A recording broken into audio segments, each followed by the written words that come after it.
One of the big problems on construction sites is the excavation permit process especially, but permits in general too. But especially there's a lot of risk around excavating and breaking ground because of all the unknowns in the ground, all those underground utilities that are there.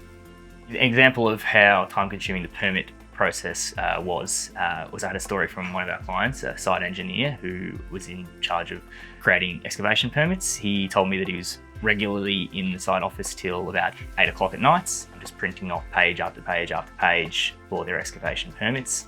You think about a couple of hundred pages for 2 permits, and then you think about there might be, half a dozen to 10 engineers on a project, all responsible for 4 or 5 permits each. You can start to imagine how many pages they're printing, how much paper they're wasting, how much ink is getting used, as well as just the general inefficiency and the time spent on such a menial task that engineers could be spending a lot more of their valuable time solving problems and doing other things on site.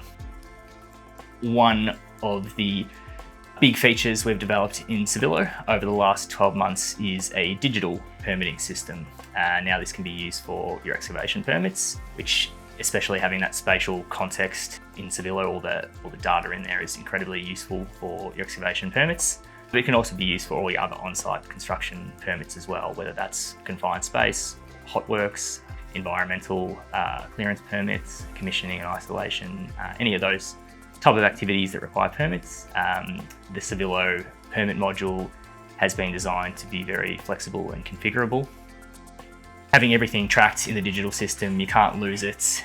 The management team and the safety team, the permit team have that full transparency and oversight over what permits are active, what's expired, who's signed off, who's signed on, and that can be called up at any time and allows them to see exactly what's going on at site at any one time.